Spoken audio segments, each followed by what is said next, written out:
صل على سيدنا ومولانا محمد. الحمد لله وسلام على عباده الذين اصطفى أما بعد. أعوذ بالله من الشيطان الرجيم. بسم الله الرحمن الرحيم. أولئك لهم نصيب مما كسبوا والله سریع الحساب. محترم بزرگوں، عزیز دوستوں اور بھائیوں، اللہ تعالی حج کے عنوان سے مسائل بیان فرما رہا ہے، احکام سنا رہا ہے. اور اس زمانے میں ایام جاہلیت جسے ہم بولتے ہیں، حضرت عیسیٰ علیہ السلام آسمان کو اٹھائے جانے کے بعد سے حضرت نبی پاک صلی اللہ تعالیٰ علیہ وسلم کی نبوت کے زمانے تک کو ایام جاہلیت کہتے ہیں، جہالت کا زمانہ. ویسے جہالت کے زمانے میں بھی حج ہوتا تھا. جیسے بھی ہوتا ہو تو اللہ تبارک و تعالیٰ اسلام لا کر ان ساری برائیوں کی اصلاح فرماتے ہیں. تو اس میں سے ایک یہ تھا، مزدلفہ میں یہ لوگ اپنے باپ داداؤں کی تعریف میں اشعار کہا کرتے تھے.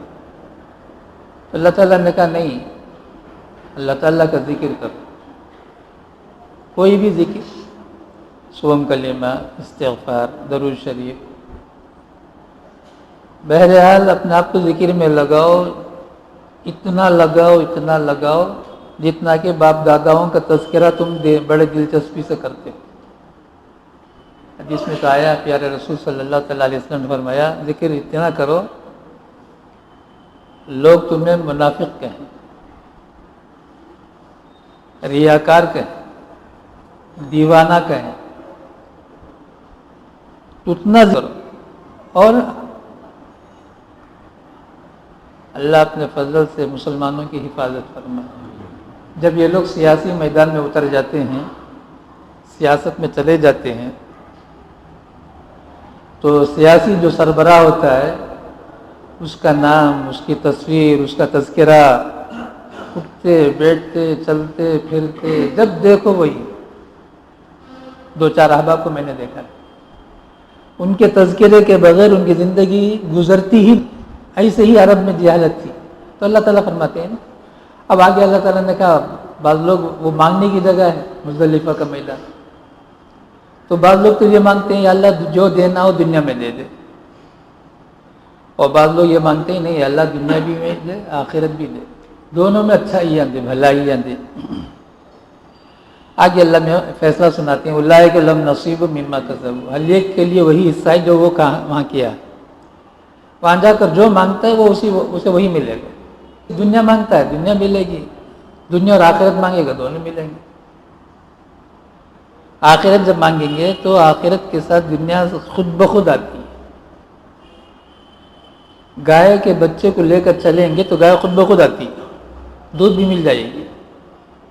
گائے کو لیں گے تو گائے نہیں آئے گی جب تک کہ بچہ ساتھ نہ ہو. اب اس کے بعد ایک مسئلہ تھا، 10ویں ذی الحجہ کو مزدلفہ پھر منی آنا. ترتیب سے اللہ میں سنا رہے ہیں. اب وہ منی کو آئیں گے تو اس دن صرف ایک کام ہے، یعنی 3 شیطان میں سے بڑے شیطان کو 7 کنکریاں مارنا. 7 کنکریاں مارنے کے بعد جانور قربانی دینا، اس کے بعد سر مڈانا. یہ ترتیب ہے. اب 10ویں ذی الحجہ کو بڑے شیطان کو کنکر مارنے کے بعد 11، 12، 11ویں تاریخ، 12ویں تاریخ چاہے تو منی میں رہ کر تینوں شیاطین کی کنکریاں مارنا ہے، یا چاہیں تو 13 یعنی 11، 12، 13 3 دن رہ سکتے ہیں، لیکن 2 دن تو رہنا ہی ہے. اب بعض لوگ اس زمانے میں جو دو دن کے قائل تھے، تیسرے دن کو گناہ سمجھتے تھے. اور جو 3 دن کے قائل تھے وہ لوگ یہ سمجھتے تھے جو 2 دن کرے گا اس کا حج نہیں ہوگا. اللہ تعالیٰ نے اصلاح کر دیا، نہیں، اصل تو 2 ہی دن ہے، تیسرے دن رہنا چاہو تو رہو، لیکن 2 دن میں قانون یہ ہے زوال کے بعد کنکریاں ماریں گے، پہلے چھوٹے شیطان، پھر بیچ کا، پھر بڑے شیطان، یہ ترتیب ہے. لیکن زوال سے پہلے ماریں گے تو کوئی کنکریاں قبول نہیں ہوگی، واجب ایک باقی رہ جائے گا، دم لازم آئے گا. دم کا معنی ہے بکری، بکرا، گائے، بیل یا اونٹ، اونٹنی، جس کو ذبح کرنا ہو. اللہ تعالیٰ فرماتے ہیں وَاذْكُرُوا اللَّهَ فِي أَيَّامٍ مَّعْدُودَاتٍ، اللہ تعالیٰ کا ذکر کرو متعین دن. یہاں شیاطین کو کنکری مارنا بھی ذکر اللہ میں داخل ہے. مارتے ہیں شیطان کو کنکر، شیطان اب وہاں نہیں ہے. حضرت ابراہیم علیہ نبینا علیہ الصلوۃ والسلام جب وہاں سے کنکریاں مارے شیطان کو، تو اللہ تعالیٰ نے اس ادا کو قیامت تک کے لیے باقی رکھا کہ قیامت تک حاجی اسی وقت حج کا کہلائے گا جبکہ حضرت ابراہیم علیہ السلام کی یہ نقل اتاری، پوری نقل اتارنا ہے. حج نام کیا ہے؟ پورے نقل اتارنا ہے. کہیں تو حضرت اسماعیل علیہ السلام کی نقل اتارنا ہے، کہیں تو حضرت حاجرہ علیہ السلام کی نقل اتارنا ہے، کہیں ابراہیم علیہ السلام کی نقل اتارنا ہے. وہ ادائیں بڑی پسند تھیں اللہ تبارک و تعالیٰ، بڑی قربانیاں تھیں. وَإِذِ ابْتَلَىٰ إِبْرَاهِيمَ رَبُّهُ بِكَلِمَاتٍ فَأَتَمَّهُنَّ، اللہ تعالیٰ فرماتے ہیں ابراہیم کے پروردگار نے ابراہیم کا بڑا امتحان لیا، 100% کامیاب، 100 نہیں 1000% بول، فَأَتَمَّهُنَّ، امتحان بھی لیا، امتحان کا رزلٹ بھی سنایا قیامت تک کے انسانوں. فَمَن تَعَجَّلَ فِي يَوْمَيْنِ فَلَا إِثْمَ عَلَيْهِ، جو 2 دن میں کنکریاں مار کر واپس ہو جائے کوئی گناہ نہیں، تیسرا دن رہنا ضروری نہیں. لیکن ایک بات یاد رکھیں، اس کے بعد جائیں گے انشاءاللہ تو یہ بات ضرور یاد میں رکھیں، کیا 11 زوال کے بعد کنکریاں مار کر مکہ مکرمہ جانا چاہیں تو نکل جائیں. غروب آفتاب سے پہلے مینا کا میدان ختم کرنا ہے، اور مینا کے میدان میں پورا بورڈ لگا ہوا ہے، مینا اینڈ، مینا اینڈ، مینا اینڈ، چاروں طرف سے لکھا ہوا. وہ حد کو ہم باہر نکل جائیں. غروب تک اگر ہم اس حد سے باہر نہیں نکلیں گے تو پھر 13ویں تاریخ کا جو کنکریاں مارنا ہے وہ واجب ہو جائے گا، پھر رہنا پڑے گا مینا میں. باہر نکل جاؤ، نکلنے کے بعد چاہے تو وہاں رک جاؤ، دونوں قدم تمہارا باہر نکل جائے وہ حد کے باہر. اب مکہ مکرمہ جانا ہے، وہ دیر ہو جائے، اس لیے کہ سواری کے چکر میں پڑ کر بہت سے لوگ، آج تو دوسرا نظام ہے، اس سے پہلے حجاج کرام کی گنتی بھی کم تھی، بہت کم تھی، اس کے باوجود اس زمانے میں بھی بہت سارے واجبات کو چھوڑ کر حج کرتے تھے. انہیں ان لوگوں کو کوئی ضرورت نہیں ہے کہ ہم کو واجبات ادا کرنا ہے، یہ کرنا ہے، وہ کرنا ہے. ارے بہت سے تو وہ ہیں جو طواف فرض ہے اسے بھی کیے بغیر واپس ہوئے. طواف فرض ادا نہیں کرے گا وہ ایک لمبا مضمون ہے، وہ حج کے موسم میں.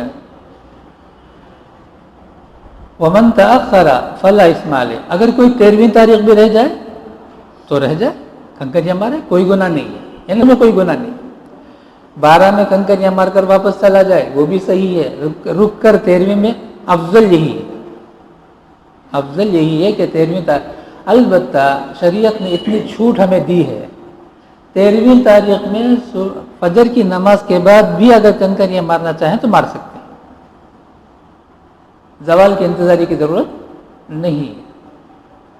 لمن اتقى، جو اللہ تعالیٰ سے ڈرنا چاہتا ہے، جو اللہ تعالیٰ سے ڈر رکھتا ہے اس کے حکم میں 11-12 کنکریاں مار کر واپس چلے جاؤ یا 11-12-13 کنکریاں مار کر، سب صحیح. واتقوا اللہ، ڈرو اللہ سے. وَاعْلَمُوا، ایک بات جان رکھو، انکم الیہ تحشرون، تم سب کے سب اللہ تعالیٰ کے سامنے جمع کیے جاؤ. یہی ایک علاج ہے امت میں جسے اپنانے سے آدمی سیدھا ہو سکتا ہے، کسی قانون کی ضرورت نہیں ہے. کسی پولیس ڈپارٹمنٹ کی ضرورت نہیں ہے، کسی CBI اور CID کی ڈپارٹمنٹ کی ضرورت نہیں ہے. یہ سب سے بڑا CBI ہے اور یہ CID ہے. کیا؟ مجھے ایک دن اللہ کے سامنے حاضر ہونا ہے، وہاں میرے ہر عمل کا مجھے جواب دینا ہے. یہ اگر احساس ہو جائے پوری دنیا جنت کا نمونہ، کوئی کسی کو کچھ بھی نہیں کر سکے. ہر ایک یہ چاہے گا کہ میں بھی اچھا رہوں، سب بھی اچھے رہیں. لیکن آج وہ دور نہیں ہے. سگا بھائی جسے ہم بولتے ہیں وہ اس چکر میں ہے کہ میں اچھا رہوں، وہ برباد ہو جائے. نے سنا ہے. بہرحال جادو حق ہے، لیکن جادو تک کرنے کے لیے تیار ہو جاتا ہے. کان کھول کے سن لو، جو کسی پر جادو کرتا ہے وہ کافر ہے. کوئی بھی کسی پر جادو کرتا ہے یا تو خود سے کرتا ہے یا تو کرواتا ہے، دونوں کافر ہیں. اور لیکن جادو کا اثر ہونے کے لیے اللہ میاں کی مرضی ضرورت ہے. اللہ میاں چاہیں گے تو جادو کا اثر ہوگا، اللہ میں نہیں چاہیں گے تو جادو کا اثر نہیں ہوگا. لیکن جادو کرنے والا یقیناً کافر. اخنس بن شریق لوگوں کے سامنے مسلمان تھا، لیکن دل میں کفر بھرا ہوا تھا. حضرت نبی علیہ السلام کی خدمت میں پہنچ کر ایسی گفتگو کرتا تھا، نبی علیہ السلام کو بہت تعجب ہوتا تھا. نبی علیہ السلام اس کی بات کو ہو بہو صحیح سمجھتے تھے. عالم الغیب تو تھے نہیں، نبی عالم الغیب نہیں. حتیٰ کہ امام الانبیاء خاتم النبیین والمرسلین رحمت دو عالم صلی اللہ تعالیٰ علیہ وسلم بھی عالم الغیب. تو اخنس بن شریق ایسی چکنی چپڑی باتیں کرتا تھا تو نبی علیہ السلام تھوڑی دیر کے لیے وسوسہ شروع ہو جاتا ہے، یہ تو منافق ہے، یہ اتنی اچھی دین کی باتیں کرتا ہے. اللہ نے قرآن میں آیت نازل کر دی. کیا؟ وَمِنَ النَّاسِ مَن يُعْجِبُكَ قَوْلُهُ فِي الْحَيَاةِ الدُّنْيَا.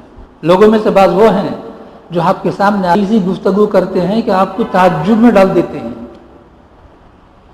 دنیاوی زندگی میں، اور اپنی بات صحیح ہے بتانے کے لیے اللہ کو گواہ بناتے ہیں. وَيُشْهِدُ اللَّهَ عَلَىٰ مَا فِي قَلْبِهِ. یعنی بار بار بولتا ہے کہ میں جو بولتا ہوں اللہ گواہ ہے، اللہ گواہ ہے، صحیح بات بولتا ہوں. دیکھو جھوٹا جو آدمی ہوتا ہے وہ بار بار قسم کھاتا ہے اور وہ بار بار بولتا ہے کہ میں صحیح بولتا ہوں. یہ جھوٹا ہونے کی علامت ہے. جو سچ بولتا ہے اسے اتنی ضرورت نہیں ہے، اتنی پاپڑ کی ضرورت نہیں ہے. وہ تو سچا ہے، اسے کیا ضرورت ہے سامنے والوں کو یہ سمجھائے کہ میں سچا ہوں. لیکن جھوٹ آدمی کا مزاج ہے. آگے اللہ میں فرماتے ہیں وَهُوَ أَلَدُّ الْخِصَامِ. سب سے بڑا جھگڑالو ہے. اخنس بن شریق کے بارے میں اللہ میں فرماتے ہیں وَهُوَ أَلَدُّ الْخِصَامِ. خصام کا معنی جھگڑالو، جھگڑنے والا. الد کا معنی بڑا زبردست جھگڑالو ہے، معمولی آدمی نہیں ہے. اب اتنی گفتگو رحمت دو عالم صلی اللہ تعالیٰ علیہ وسلم کی مجلس میں بیٹھ کر رہا ہو، نبی علیہ السلام تھوڑی دیر کے لیے ذرا متاثر ہو رہے ہوں تو صحابہ کیا سمجھیں گے اسے؟ یہ تو بڑا ولی معلوم ہوتا ہے. لیکن جیسے ہی نبی علیہ السلام کی مجلس سے نکلتا، جو صحابی ملتا اسے چھیڑتا تھا، اسے گالیاں دیتا تھا، اور کسی کا مال چرا لیتا تھا، کسی کا باغ جلا دیتا تھا، کسی کی کھیتیاں جلا دیتا تھا. عجیب قسم کا آدمی تھا. وَإِذَا تَوَلَّى. اللہ تعالیٰ فرماتے جیسے ہی نبی علیہ السلام کی مجلس چھوڑ کر باہر نکلتا، سعیٰ فی الارض، زمین میں دوڑتا، لیفسد فیہا، تاکہ فساد مچائے. خواہ مخواہ جاتے جاتے کسی سے جھگڑتا تھا، کسی کو مارتا تھا. وَيُهْلِكَ الْحَرْثَ وَالنَّسْلَ. اور کھیتیاں جلا دیتا تھا، باغ جلا دیتا تھا. نسل جانوروں کو ہکا کے لے جاتا تھا یا جانوروں کو خواہ مخواہ مار کر جان لے لیتا تھا. نسل بولتے ہیں جانور. اس کی ساری حرکت کو اللہ تعالیٰ قیامت تک کے انسان جانے اور سمجھیں آیت نازل کر دی. اور آگے فرمایا واللہ لا یحب فساد. اللہ میں فساد کو پسند نہیں کرتے. اللہ میں فساد کو پسند نہیں کرتے، چاہے کوئی بھی کرتا ہو. اب مسجد نبوی میں، مجلس نبی میں نبی علیہ السلام سے ایسی گفتگو کر رہا ہے کہ نبی علیہ السلام بھی اسے صحیح سمجھ رہے ہیں. ایسا بدبخت جب باہر نکلتا ہے تو اس کی حرکت ہے. اور کسی کے ظاہر کو دیکھ کر یہ فیصلہ کر لینا یہ بڑا ولی اللہ ہے، یہ بڑا نہیں. بس سنت کے مطابق اگر زندگی ہے اس تو ہم سمجھیں گے بھئی آدمی نماز کا پابند ہو، سنت کا پابند ہو، ان ساری چیزوں کو دیکھ کر تم یہ کہیں گے بھی یہ اللہ والا ہے۔ باقی زندگی میں ایسی چیزیں نہیں ہیں، تو ایسے آدمی پر بھروسہ کر کے بیٹھنا۔ وَإِذَا قِيلَ لَهُ اتَّقِ اللَّهَ، بھئی وہاں مسجد نبوی میں نبی علیہ السلام کے سامنے ایسی گفتگو کر رہا تھا کہ نبی علیہ السلام بھی تیری بات کو صحیح سمجھ رہے تھے، اب تو یہاں کا ایسا فساد مساتا ہے، تجھے کیا ہو گیا؟ اللہ سے ڈر۔ وَإِذَا قِيلَ لَهُ اتَّقِ اللَّهَ، جب لوگ اس سے کہتے باہر آ کر جب فساد مچا رہا ہے، بے دیکھ اللہ سے ڈر، ایسا نہ کر، اور کیا بولیں گے؟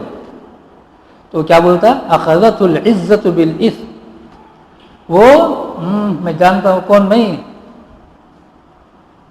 تو اسے پورا نشہ چڑھ جاتا تھا۔ اخذت العزت بالاثم، گناہوں کا گویا نشہ اس پر چڑھ جاتا تھا۔ فحسبہ جہنم، اللہ تبارک و تعالیٰ فرماتے ہیں، اللہ تعالیٰ اپنے فضل سے ہم سب کی حفاظت فرمائے، اس کا ٹھکانہ تو جہنم ہے۔ فحسبہ جہنم ولبئس المہاد، بہت برا ٹھکانہ ہے۔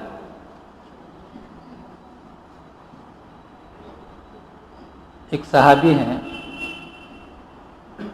وہ ہجرت کر کے تشریف لے جا رہے ہیں مدینہ منورہ مکہ مکرمہ سے۔ اب راستے میں کافروں کی ایک جماعت ملی، اور جہاں تک مجھے یاد ہے سلمان فارسی رضی اللہ تعالیٰ عنہ، تو جیسے ہی کفار ان کو گھیرنا چاہا، وہ گھوڑے سے اتر گئے، ترکش سے تیر نکال لیا، کمان صحیح کر لیا، کہا دیکھو تم لوگ مجھے جانتے ہو اور تیر میرے ہاتھ میں ہے، یہ تیر جب تک میرے ہاتھ میں رہے گا تم لوگ میرے قریب نہیں آ سکتے ہو، اور میری تیر جسے میں چھوڑوں گا وہ بچے گا نہیں، وہ بھی تم لوگ جانتے ہو، تم میں سے کوئی نہیں بچے گا۔ اچھا اگر تیر بھی ختم ہو گئے پھر بھی تم باقی رہے، میرے طرف حملے کے لیے آگے بڑھیں گے، تو تلوار میرے پاس ہے، تلوار سے بھی تم کو نہیں چھوڑوں گا، بہرحال میرے قریب تم کو آنے نہیں دوں گا۔ ہاں تلوار سے بھی میں اگر میں تھک جاؤں گا تب جا کر تم مجھے کچھ کر سکتے ہو۔ بہتر صورت یہ ہے کہ مکہ مکرمہ میں میرا اتنا سارا مال فلاں جگہ میں رکھا ہے، میں چھپا کے آیا ہوں، تم لوگوں کو ایڈریس دے رہا، جاؤ وہاں سے وہ نکال لو، تو ہم کو مال تو مل جائے گا، باقی مجھے کیوں پریشان کرتے ہو؟ تو سارے کے سارے ان کو چھوڑ دیے اور چلے گئے۔ یہ سیدھے چلے مدینہ منورہ، رحمت دو عالم صلی اللہ تعالیٰ علیہ وسلم کے سامنے پہنچ کر فرمایا جی یا رسول اللہ یہ سب قصہ ہوا ہے۔ نبی پاک صلی اللہ تعالیٰ علیہ وسلم نے فرمایا ربح البیع، واہ کیا شاندار تجارت تم نے کیا، واہ کیا شاندار تجارت تم نے کیا۔ ہمیں کیا بولیں گے؟ لیکن نبی علیہ السلام کیا فرماتے ہیں؟ ربح البیع، بھائی تمہاری تجارت تو بڑی نفع بخش تجارت ہے، واہ واہ، 2 مرتبہ فرمایا۔ جب نبی علیہ السلام نے 2 مرتبہ ان کو خوشخبری دیا تو اللہ تعالیٰ نے آیت نازل کر دیا وَمِنَ النَّاسِ مَن يَشْرِي نَفْسَهُ ابْتِغَاءَ مَرْضَاتِ اللَّهِ، لوگوں میں سے بعض وہ ہیں جو اپنے آپ کو خرید لیتے ہیں اللہ کی رضا کے لیے، اپنی جان بچا لیتے ہیں سارا مال دے کر، پورا جتنا مال سونے چاندی کی شکل میں وہ جمع کر کے رکھے تھے سب کو دے دیا ان لوگوں کو، کہا فلاں جگہ میں رکھا ہے، دیکھو یہ ہمارا زمانہ ہے۔ کیا انہیں صحیح بولتا کہ نہیں کہ معلوم نہیں چھوڑنا نہیں، وہ زمانہ کفر شرک کا زمانہ، لیکن جھوٹ بولتے نہیں تھے، یاد رکھو۔ ایک آدمی ابو لہب ہو، ابو جہل ہو، کوئی بھی ہو، پوری زندگی میں کبھی جھوٹ نہیں بولے، یاد رکھو۔ مکے کا کوئی آدمی نبی علیہ الصلوۃ والسلام کے نبی ہونے سے پہلے ایک آدمی آپ کو نہیں ملے گا، آج سے لے کر آپ کی حیات تک آپ PhD کر لیں کہ مکے کے سرزمین میں کوئی جھوٹ نہیں بول رہا ہے۔ جھوٹ بولنے کو ہر کافر اتنا بڑا سنگین جرم سمجھتا تھا، اس سے بڑا کوئی جرم نہیں تھا۔ آج مسلمان اور مسجد میں، ارے مسجد نبوی میں، ارے بیت اللہ میں، یا اللہ، آج جھوٹ ہمارے پاس کوئی گناہ ہی نہیں ہے، اتنا سستا۔ وہ قصہ آپ لوگوں کو یاد ہوگا، نبی علیہ السلام نے خط لکھا روم کے بادشاہ قیصر کو، وہ بادشاہ اتنا بڑا سمجھدار تھا، خط نہیں کھولا، وہ پہلے یہ کہا اس وقت مکے کے کوئی قافلہ ہو تو بلاؤ. تو ابو سفیان کو لے آئے جو اس وقت کافروں کے درمیان کمانڈر تھا. اس وقت تو تھا ہی، اس کے بعد تھے ہوئے. تو ان کا قافلہ تھا تو ان کو لا کر سامنے بٹھایا گیا. تو اس مجمع سے قیصر پوچھ رہا ہے، زمانے میں دو ہی سپر پاور تھے، ایک کسریٰ ایک قیصر. کسریٰ جس کا نام پرویز تھا، یہ قیصر ہے. اس نے کہا بھئی تم نے کون سب سے زیادہ رشتہ کا قریب دار ہے محمد کا صلی اللہ تعالیٰ علیہ. تو ابو سفیان نے کہا نہیں، میرے سے بڑھ کر قریب رشتہ دار کوئی بھی نہیں. کہا تم قریب ہو، اور جتنے ساتھی تھے کہا تم پیچھے بیٹھو. مجھے لمبا قصہ نہیں سنانا ہے. اب وہ سب سے پہلے جو جملہ بولتا ہے، میں تم سے کچھ سوال کروں گا، اور ان لوگوں سے بول رہا ہے جو پیچھے بیٹھے ہوئے ہیں قافلے کے، اگر یہ جھوٹ بولیں گے تو فوراً مجھے بول دینا کہ یہ جھوٹ بول رہے ہیں. اور ابو سفیان کا حال یہ ہے، بخاری شریف اٹھا لو، بخاری شریف میں ابو سفیان رضی اللہ تعالیٰ عنہ کی ہی حدیث ہے. شروع ہی میں ابو سفیان فرماتے ہیں میں نے چاہا جھوٹ بولوں، خود سے فرماتے ہیں میں نے چاہا جھوٹ بولوں، لیکن اگر میں جھوٹ بولوں گا تو میرے ساتھی باہر نکلتے ہی مجھے کوسیں گے، تانا دیں گے، سار ہو کر جھوٹ بولتا ہے. اور مکہ پہنچیں گے تو میرا جھوٹا ہونے کا چرچا کریں گے، اس لیے میں نے جھوٹ نہیں بولا. جھوٹ کتنا سنگین جرم ہے. اب جیسے ہی سلمان فارسی رضی اللہ تعالیٰ عنہ نے فرما دیا کہ فلاں جگہ میرا مال رکھا ہوا ہے، وہ لوگ خاموش چلے گئے. کیوں؟ معلوم ہے یہ جھوٹ نہیں بولیں گے. جھوٹ بالکل نہیں تھا. اسی لیے حضرت اقدس مولانا ابو الحسن نلمی رحمۃ اللہ علیہ فرماتے ہیں حضرت نبی پاک صلی اللہ تعالی وسلم کو اللہ تبارک و تعالیٰ نے مکہ مکرمہ میں پیدا فرمایا، ورنہ سارے انبیاء علیہ السلام ملک کے سامنے پیدا ہوئے. کوئی نبی مکہ مکرمہ میں نہیں پیدا ہوئے سوائے نبی پاک صلی اللہ تعالی علیہ وسلم. حضرت آدم علیہ السلام تو جنت میں، اس کے بعد سے لے کے سارے ملک کے شام میں وہیں پیدا ہوئے، وہیں ان کی قبریں بنی. لیکن صرف مکہ مکرمہ میں پیدا ہونے والے نبی وہ حضرت محمد الرسول اللہ صلی اللہ علیہ وسلم. کیوں؟ ایک سوال بھائی حیثیت تب، تو اس کا جواب یہ ہے کہ یہ لوگ سارے کے سارے دل کے صاف تھے. مانے تو مانیں گے، نہیں مانے تو کٹر کافر بن کر رہیں گے. آدھا تیتر آدھا بٹر نہیں بنیں گے. جیسا دیش ویسا بھیس نہیں اپنائیں گے. جدھر چکنا ادھر جھکنا ان کا مزاج نہیں ہے مکے والوں کا. دو ٹوک، بات مانیں گے تو مانیں گے، نہیں مانیں گے تو تلوار سے کام لیں گے. یہ بات ذہن میں رکھو ہمیشہ. نبی علیہ السلام کو اللہ تعالیٰ نے مکے کا انتخاب کیوں فرمایا؟ اس لیے کہ مکے کا کوئی فرد جھوٹ کبھی نہیں بولا ہے. سچے رسول کو اتارنا ہے، سچے مقام میں اتارا ہے. اب دیکھو وَمِنَ النَّاسِ مَن يَشْرِي نَفْسَهُ ابْتِغَاءَ مَرْضَاتِ اللَّهِ وَاللَّهُ رَءُوفٌ بِالْعِبَادِ. لوگوں میں سے بہت سے وہ ہیں جو اپنے آپ کو خرید لیتے ہیں پورا مال دے کر. کیوں؟ اللہ کی رضا حاصل کرنے کے لیے. میں ہجرت کر کے جاؤں گا، نبی کا دیدار ہوگا، نبی کی مجلس ملے گی، نبی کی باتیں مجھے ملیں گی. یہ ساری چیزوں کو رکھ کر سارا مال دنیا کو لوٹا. سب نے لٹایا. مصعب بن عمیر بڑے مالدار تھے، عبد الرحمن بن عوف مالدار تھے، سب لٹائے ہیں. مصعب بن عمیر غزوہ احد میں جب شہید ہوئے ہیں، کفن کے لیے کپڑا نہیں ہے. حضرت حمزہ رضی اللہ تعالی عنہ کو ان کی بہن کفن لے کر آئیں، دو ہی کپڑا، دو ہی چادر.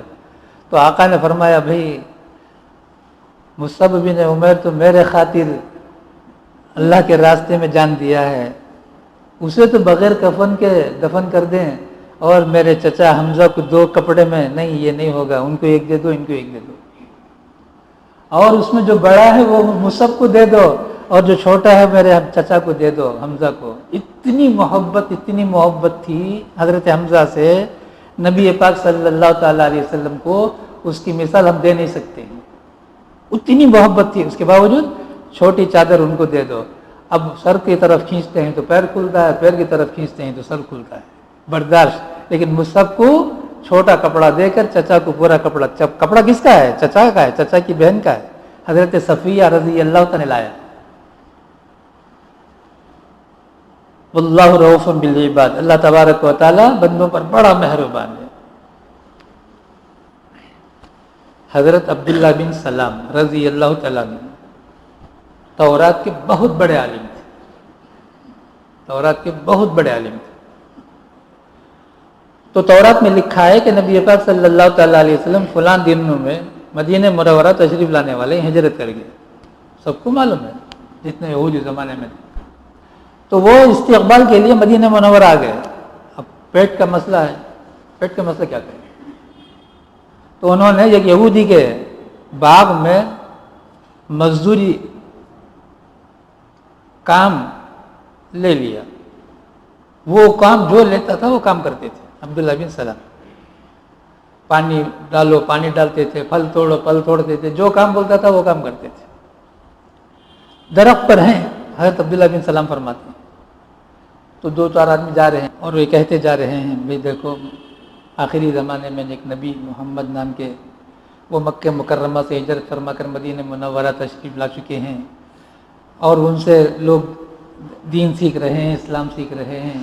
کان میں پڑ گئی، فوراً اتر گئے اور یہودی سے کہا جی میں چھٹی، میں جا رہا ہوں، مجھے کام ہے، میرا کام پورا، یعنی میرا جو مقصد تھا دل میں ہے رکھا ہے، اب تو میں جا رہا ہوں۔ اس نے کہا کیا جلدی ہے؟ نہیں مجھے جاننا ہے۔ نکل گئے، پوچھتے تھے، نبی پاک صلی اللہ علیہ وسلم میں پہنچ گئے۔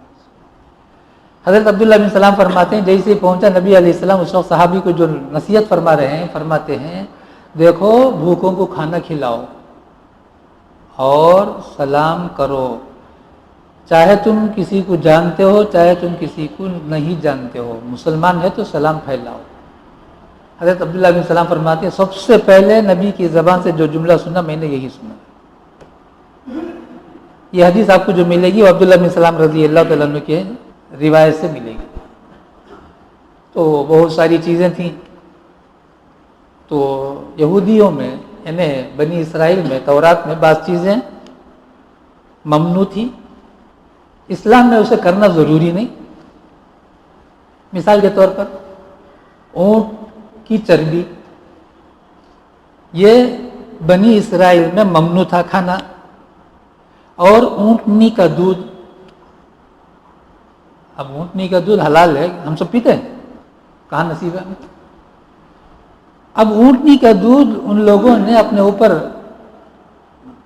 یعنی گویا ممنوع تھا، وہ ایک لمبا قصہ، وہ لمبا قصے میں مجھے نہیں جانا۔ تو دل میں خواہش پیدا ہوئی، جیسے بنی اسرائیل میں جب تک میں تھا یعنی تورات پر عمل کرتا تھا تو دودھ کو بھی استعمال نہیں کرتا تھا، چربی کو بھی استعمال نہیں کرتا تھا۔ اب امت محمدیہ علی صاحبہ صلوات و تسلیم میں دودھ بھی جائز اور چربی بھی جائز۔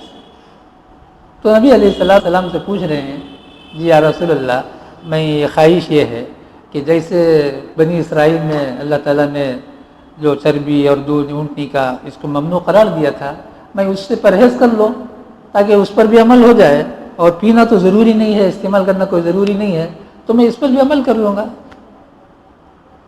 یا ایھا الذین آمنوا ادخلوا فی السلم کافہ، اے ایمان والو 100% اسلام میں داخل ہو جاؤ، آدھا کی طرح آدھا بن کر نہ رہو۔ اب آ گئے اسلام میں تو اب اسلام مسلمان بن کے رہو، اب ادھر مت جھانکو، ادھر مت جھانکو۔ اب وہ قصہ یاد ہوگا، 2-4 کاغذ اٹھا لیا تورات کا، کون؟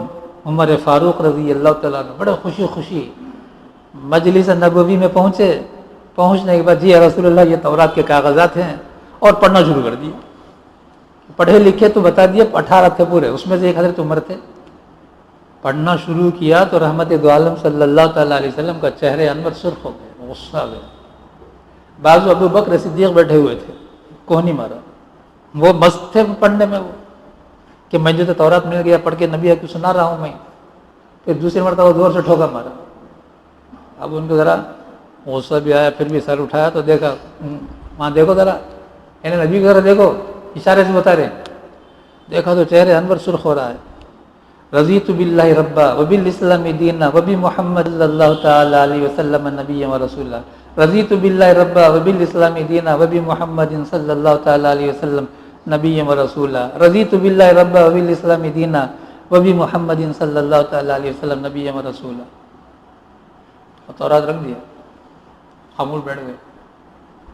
اب رحمت دو عالم صلی اللہ تعالیٰ علیہ وسلم نے فرمایا عمر صاحب تورات بھی اگر یہاں اب ہوتے ان کو بھی میری اطاعت کے بغیر چارہ کار نہیں ہے. یعنی موسیٰ علیہ السلام بھی اگر اس مجلس میں آ جائیں تو ان کو بھی میری ہی بات مان کر دنیا میں چلنا ہوگا. یہ ہے. لہذا نبی علیہ السلام نے جو فرمایا وہ 100% صحیح اللہ کو بتانا ہے پوری دنیا کو.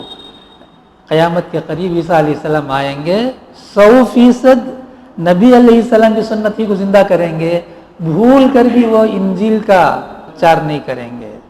یہ نہیں کہیں گے انجیل میرے اوپر نازل ہوا ہے, میں نبی ہوں, عیسیٰ ہوں. حضرت مہدی سمجھائیں گے یہ عیسیٰ علیہ السلام. وہ نہیں بولیں گے میں عیسیٰ علیہ نبی علیہ الصلوۃ والسلام. اور ہر حضرت عیسیٰ علیہ السلام بھی نماز پڑھیں گے حضرت مہدی علیہ السلام کے پیچھے, اور 51 سنتیں جو میں نے آپ لوگوں کے سنایا ہوں, 51 سنتوں کو اپنا کر حضرت عیسیٰ علیہ السلام نماز ادا کریں گے. پکی بول رہا ہوں. اور نبی علیہ السلام کی ایک ایک سنت کو دنیا میں زندہ کرنے ہی کے لیے حضرت عیسیٰ علیہ السلام آ رہے ہیں. دعا فرمائے اللہ تبارک و تعالی ہم سب کو اللہ اور اللہ کے رسول صلی اللہ تعالیٰ علیہ وسلم کی بتائی ہوئی باتوں پر دل و جان سے عمل کرنے کی توفیق عطا فرمائے. وَلَا تَتَّبِعُوا خُطُوَاتِ الشَّيْطَانِ. عبداللہ بن سلام پہلے مخاطب ہیں, قیامت تک کے ہر مسلمان اس کا مخاطب ہے. دیکھو شیطان کے نقش قدم پر نہ چلو, شیطان کو فالو نہ کرو. اِنَّهُ لَكُمْ عَدُوٌّ مُبِينٌ, وہ تمہارا دشمن ہے. اللہ ہم سب کو سمجھا دے کہ شیطان یقیناً ہمارا کھلا دشمن ہے. الحمدللہ رب العالمین. اللہم صلی علی سیدنا و شفیعنا و نبینا و مولانا محمد و بارک وسلم. ربنا آتنا فی الدنیا حسنہ و فی الآخرۃ حسنۃ و قنا عذاب النار. اللہم ارنا الحق حقا وارزقنا اتباعہ وارنا الباطل باطلا وارزقنا اجتنابہ. صلی اللہ تعالی علی خیر خلقہ محمد و آلہ و اصحابہ اجمعین برحمتک یا ارحم الراحمین والحمد للہ رب العالمین.